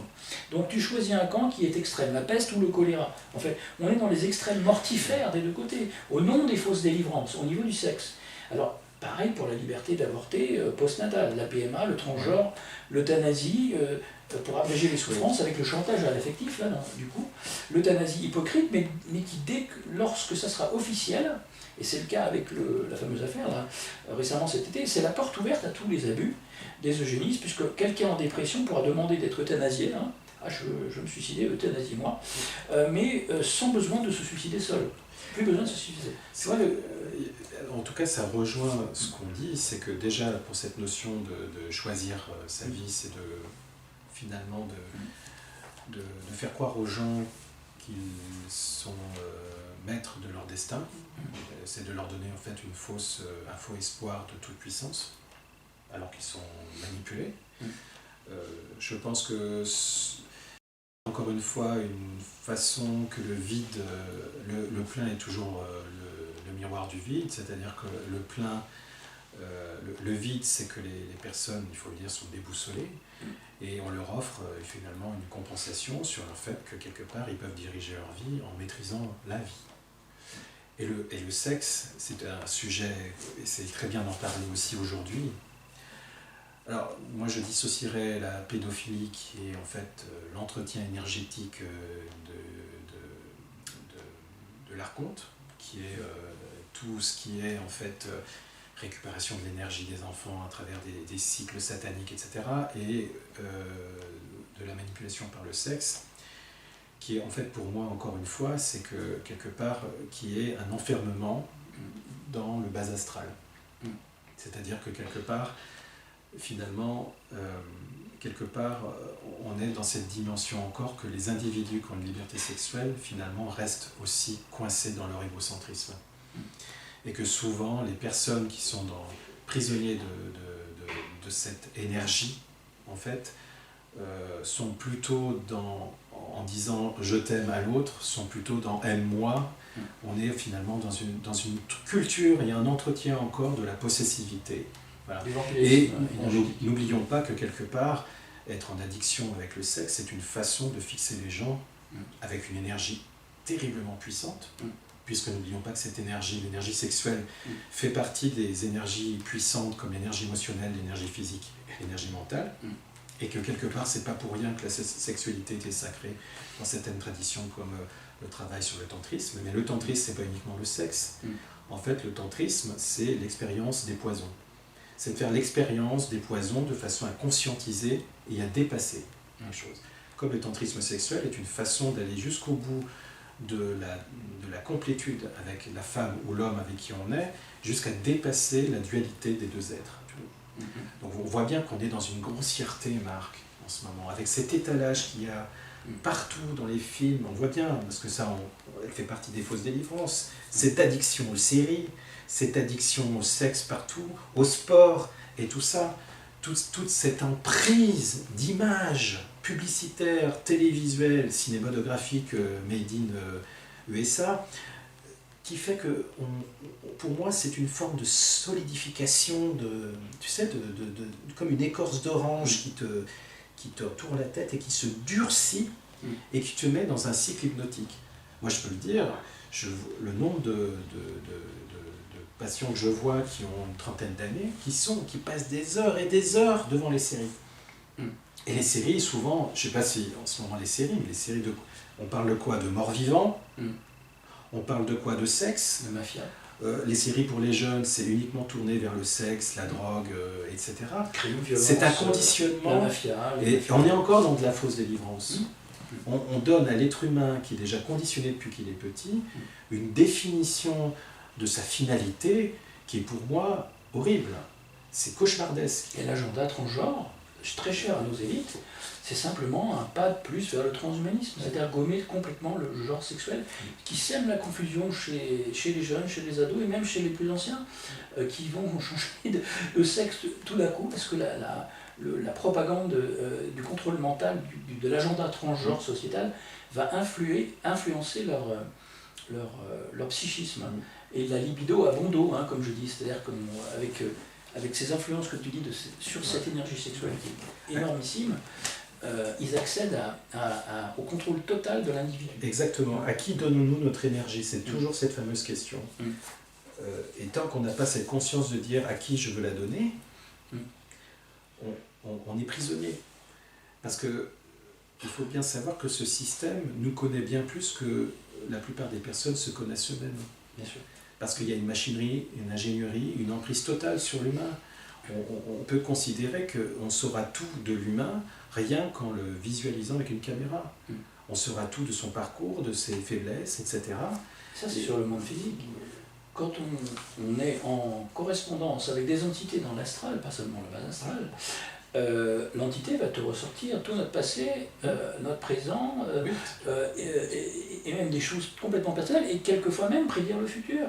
J'ai le cas dans l'interview de Jerry, avec des entités qui parlaient à ses patients schizophrènes, qui lui ont guidé carrément la personne vers un endroit où il allait trouver quelque chose. En fait, ces entités sont hors temps et hors espace, on les imagine devant leur base de données de tous. Mais tout est enregistré. Tout est enregistré. Tout est enregistré de toute façon. Tout est enregistré. Tous les potentiels de notre planète sont des millions de planètes existent de la Terre. C'est-à-dire que si on commence à comprendre que la réalité, c'est la modification de notre champ de conscience, on comprend toute l'urgence de travailler sur cette notion-là. Parce que n'oublions pas que la conscience, l'unique réalité, l'écran blanc, pour se manifester dans le nom et la forme, il lui faut quoi? Il lui faut la conscience et l'énergie. Il lui faut l'immanence et la transcendance. L'immanence, c'est la capacité que tout ce qu'elle crée, tout ce qui vient d'elle. Et la transcendance, c'est de ne pas être altéré par ce qu'elle crée. Et si on sait que la conscience, l'unique réalité, est avant tout conscience et énergie, nous sommes des microcosmes à l'image du macrocosme. Et en fait, le macrocosme a été usurpé par un leurre, la fausse réalité. Ce qui fait que le microcosme qu'on est s'identifie finalement au macrocosme. Ça me donne une image. Tu sais que les animaux, quand ils sortent, par exemple, ils sortent de la coquille et qu'un être humain remplace les animaux adultes et parents, le petit croit que nous sommes les parents. C'est une image très simple, mais c'est exactement ce qui se passe.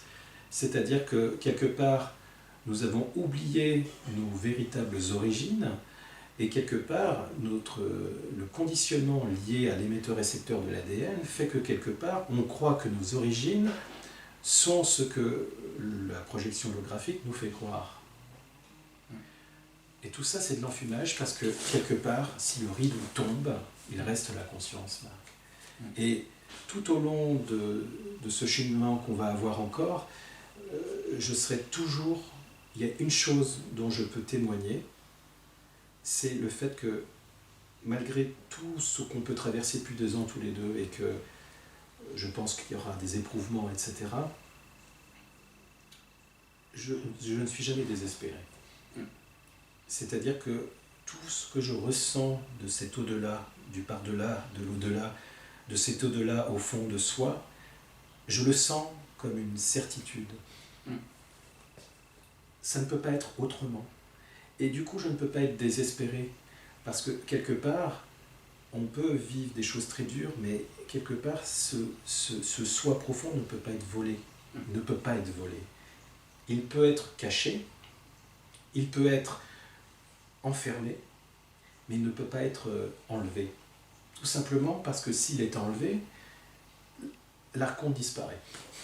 Oui, parce qu'il se nourrit de nous comme un parasite, comme les parasites à l'intérieur de nous, comme les parasites, les larves de l'astral d'ailleurs, et comme les vers que l'on a à l'intérieur de nous. Mais oui, parce que c'est prendre conscience que la vie est un mouvement sur un fond d'immuabilité. Sur ce fond d'immuabilité apparaît la vie sous forme de polarité. Mais si tu enlèves cette étincelle de vie, il reste cette immuabilité. Et donc, je ne sais pas si tu veux qu'on poursuive ou qu'on conclue.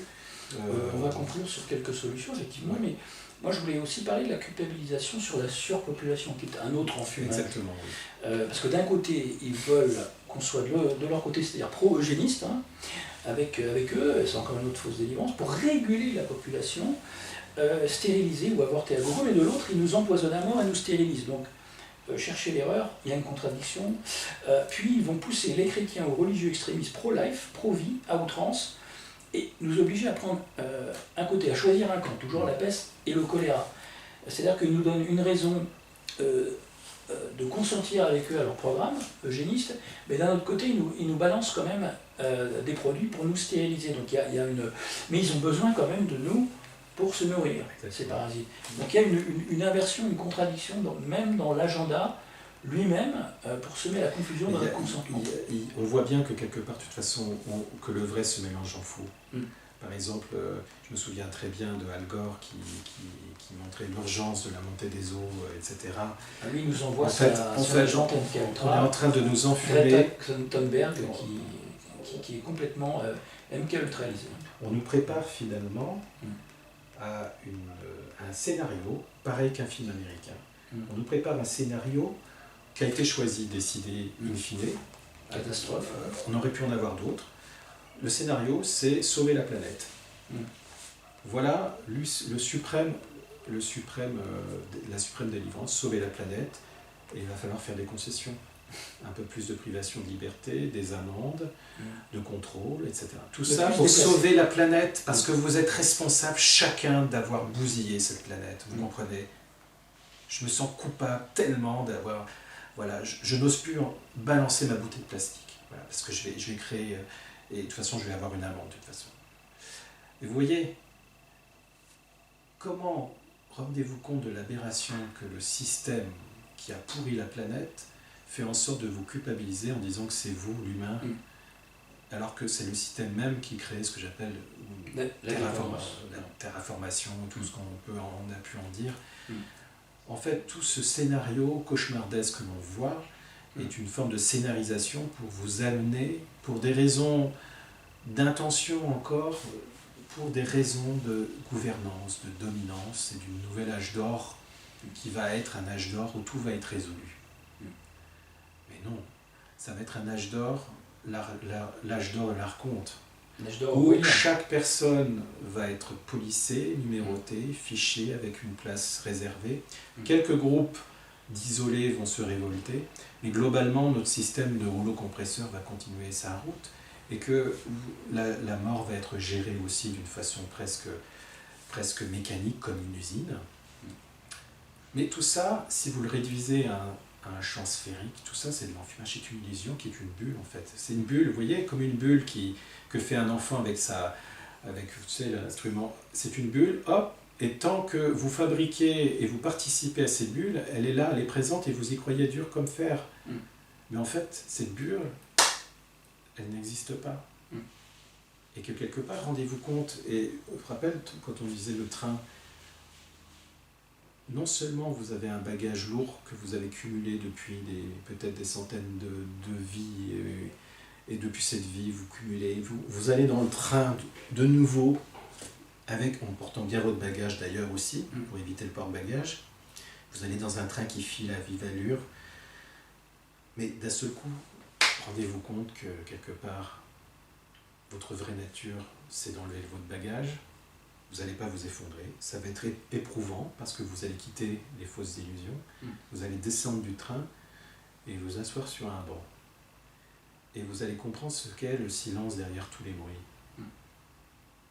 Et ça, c'est vraiment une des clés importantes qui est de pouvoir s'arrêter et d'écouter finalement que ce que j'appelle le son non frappé, c'est-à-dire une connaissance au-delà de tous les savoirs. Quelque chose qui est au-delà de tout ce que vous êtes et qui existe pourtant bien là. Et c'est pas parce que quelque part vous allez enlever cette fausse unité en vous, ces illusions, que vous allez vous écrouler. Justement, il va y avoir une régénération qui va se faire. Et pensez vraiment très fort que le spectacle doit perdre sa toute-puissance en vous. Voilà, ce spectacle qui se déroule à l'intérieur de votre conscience.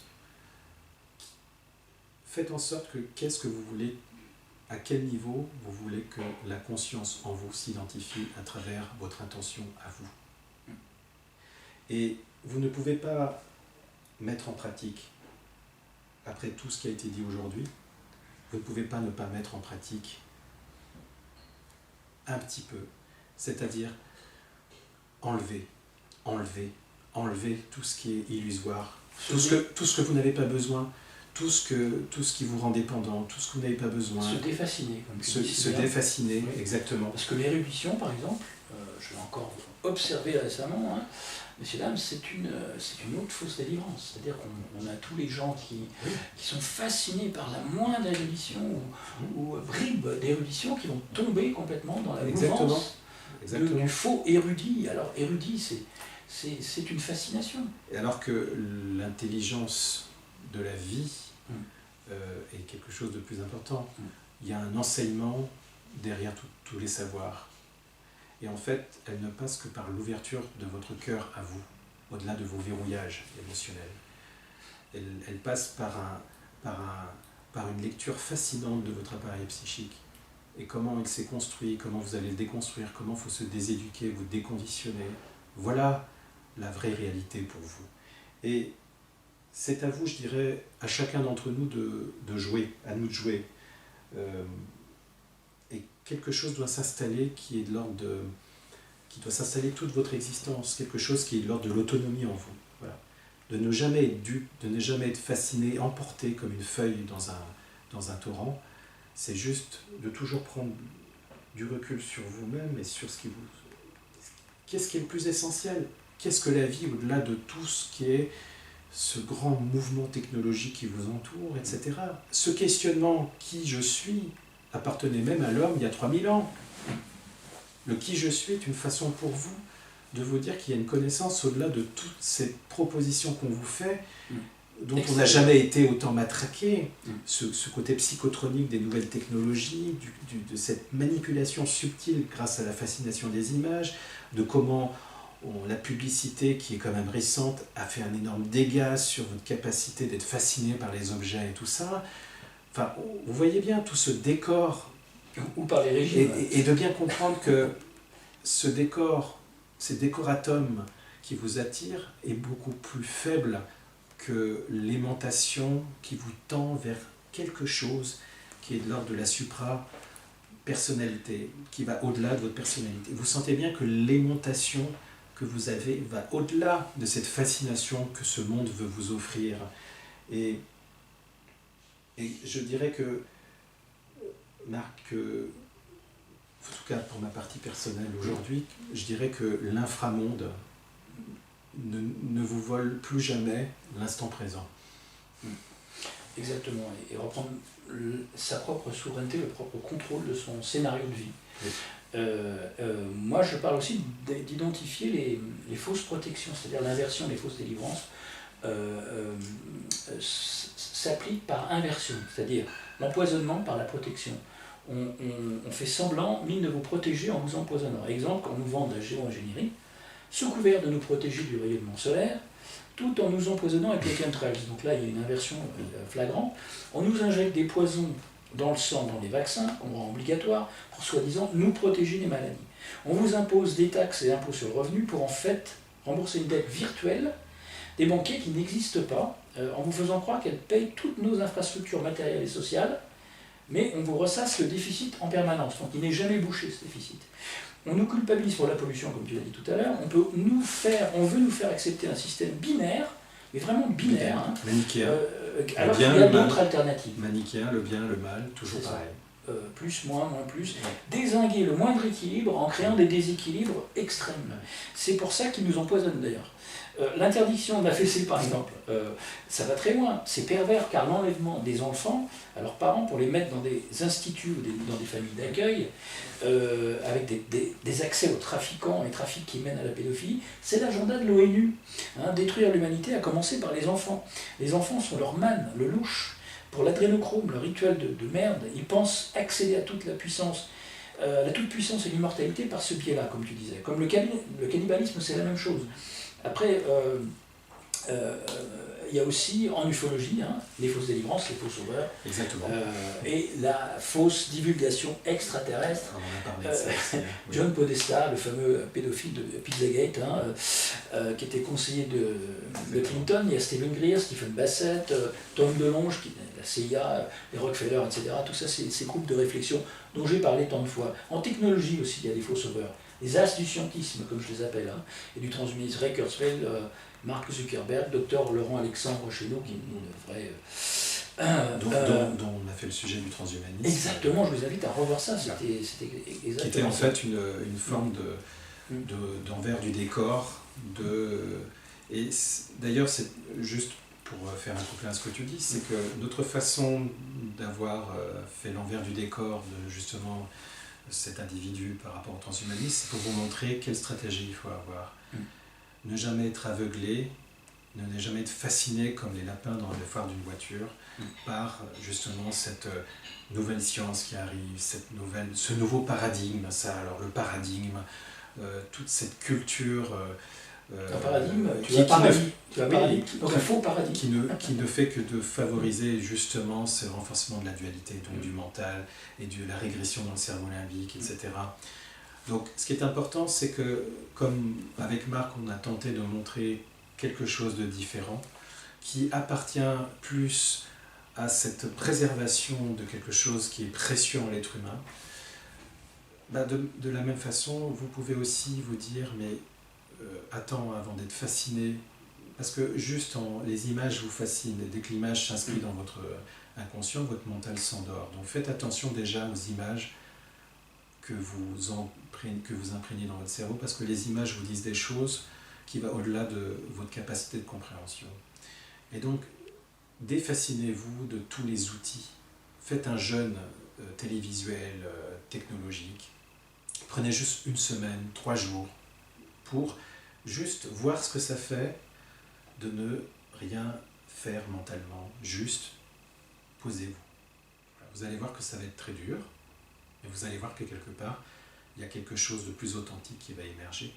Et n'oubliez pas qu'on ne résout pas un problème avec le même niveau de conscience qu'on le crée. Donc si vous voulez aller au-delà de vos peurs, de vos inquiétudes, et ne pas aller vers le système qui va vous faire croire que vous allez vous sécuriser, allez chercher une autre réponse en vous, et cette réponse est la plus essentielle parce qu'elle vous appartient et en même temps elle fait partie de ce que j'appelle de l'éternité de votre être, qui va au-delà de la mort. Parce que plus vous allez être dépendant du système, plus vous allez vouloir vous protéger finalement de la fin de vie, vous protéger, et plus vous allez avoir peur. La peur nourrit la peur. La peur nourrit la peur, et vous avez peur, etc. Donc faites juste l'expérience.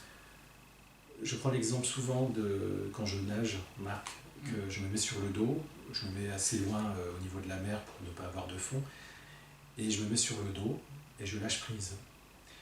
C'est le même travail, le lâcher prise, parce qu'il suffit que j'ai quelques tensions au niveau du corps pour que je coule. Voilà, lâcher prise. Et ce n'est pas un mot, ce mot a été tellement galvaudé, on en parle à toutes les sauces.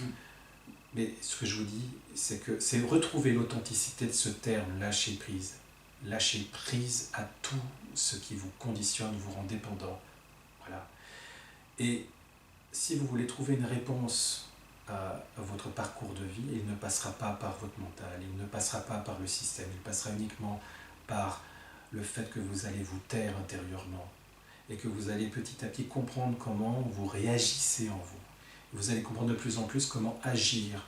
Et en agissant plus justement, vous allez créer des événements qui vont vous permettre d'aller un peu plus loin dans ce que j'appelle ce chemin vers l'éveil de vous-même, qui ne sera pas une forme de réalisation suprême, mais ce petit travail, pas à pas, petit à petit, vaut mieux que toutes les faux espoirs, les falsifications, les promesses que vous faites, les compensations que vous faites à vos faiblesses. Ce sont ça que vous allez engrammer dans vos cellules, parce que dans ces cellules en vous, et c'est grâce à ce que quelque part vous allez vous libérer à la fin de votre parcours de vie en dépassant toutes les sphères de fréquence qui sont en résonance avec votre niveau à vous. Si quelque part de plus en plus vous cultivez une autonomie en vous, quelque chose qui va au-delà du par-delà de vous-même, plus à votre fin de vie, vous allez pouvoir traverser ce niveau. Et vous verrez qu'il y a forcément une indépendance, une autonomie à avoir avec toutes les formes. Alors, merci mon cher David. Moi, je vais donner mon mot de la fin, c'est-à-dire mes petites solutions et antidotes, en tout cas pour contourner ces fausses délivrances de façon physique. C'est une petite feuille de route pour moins se faire berner, et Dieu sait que tout le monde se fait berner, même nous, hein, je le reconnais, et donc discerner et avancer avec ses propres clés. La première chose, c'est comment repérer ces faux sauveurs. C'est l'exposition médiatique déjà, surexposition médiatique, accès à des millions sans censure. Déjà là, c'est un premier indice. Ces faux sauveurs, livreurs de fausses délivrances, racontent en boucle tout ce qu'on veut entendre, mais absolument tout ce qu'on veut entendre, et proposent des solutions biaisées, lucifériennes, inversées, avec énormément d'angles morts sur beaucoup de sujets. Ça, c'est le premier critère. Deuxième critère, c'est l'exposition soudaine sur les réseaux sociaux. Dans les milieux alternatifs, et des boules comme ça, comme un messie qui descend du ciel, un ashtar qui sort de l'astral. Sur YouTube, ils arrivent, c'est le MK Ultra de masse. Ils proposent des séminaires à gogo, des chaînes payantes ou des contenus coûteux, des produits dérivés, des mugs, des t-shirts, des strings, des Tipeee, des Ulule, des projets de financement participatif. Ils sont convaincus qu'ils savent tout et seuls eux ont la solution. Voilà. Ils vous attirent à tout prix par leur marketing et leur présence intense à tous les niveaux et récurrente, souvent quotidienne d'ailleurs. Ils doivent attirer votre attention en permanence pour exister, ou vous détourner l'attention sur eux. C'est un peu le Bernard Kennedy, comme j'aime, de l'Internet. C'est ça. Alors attention aux mystiques qui piquent. Hein, vous sentez que seuls eux peuvent ouvrir vos chakras, vous ouvrir les portes de la spiritualité, les personnes d'autres. Les milieux New Age, rebaptisés autrement, hein, ou même anti-New Age maintenant, ont de nouvelles appellations incontrôlées, hein, comme au temps d'Amway. Quand Amway s'est fait repérer sur le marketing pyramidal et était grillé, ils ont trouvé toute une panoplie de nouveaux noms pour continuer à exister, hein, et donc entourlouper et berner leurs ouailles. Et enfin, la solution pour moi, c'est écouter votre cœur, ne suivre, mais vraiment votre cœur énergétique, hein, ne suivre que vous comme réel guide. Votre voie est celle de l'équilibre, le recentrage sur vous-même. Nous sommes nos vrais guides, pas les intermédiaires. Exactement. Et donc les vrais guides vous aideront à trouver votre voie par vous-même, et c'est à vous de faire le travail, pas de le déléguer à un intermédiaire externe. Et c'est ça, Marc, qui va permettre de trouver le lien et le déverrouillage entre cette ligne de temps, c'est-à-dire de vous créer votre autre ligne de temps. Vous n'êtes pas esclave de cette ligne de temps, vous n'êtes pas victime de cette ligne de temps, vous êtes créateur de votre ligne de temps. Ce lien entre tout ce que a pu dire Marc en conclusion est lié aussi à votre libre arbitre. Qu'est-ce que c'est que le libre arbitre en vous? C'est tout ce qu'on a pu échanger aujourd'hui. Le libre arbitre, c'est tout sauf être identifié à quelque chose dont on croit qu'on est libre. Et c'est surtout le travail sur vos peurs. Tout ça, en sous-jacent, c'est avant tout de retrouver une forme de retrouver une spontanéité de la vie, de quitter votre non-spontanéité, de retrouver la compréhension des vérités métaphysiques. Ces vérités métaphysiques sont au-delà de tout cet enfumage dont on parle avec Marc.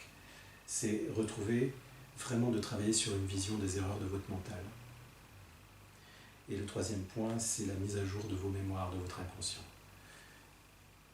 Si vous comprenez que tout ça, que votre meilleur instrument, c'est vos sensations physiques, vos ressentis au niveau intuitif, et de vos sensations, et de votre corps, et des pensées, de la clarification de votre pensée. Je ne parle pas de l'intellectualisme, je parle de cette pensée qui va vous permettre d'un seul coup.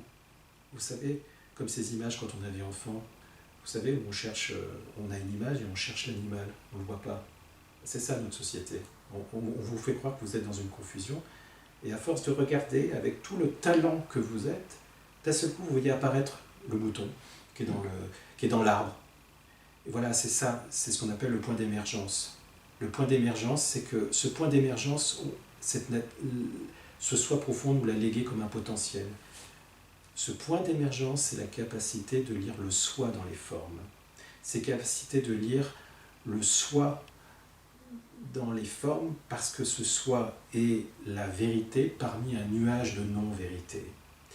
Et si vous faites confiance, si vous faites un travail patient, tout ça va faire son chemin. Merci Marc.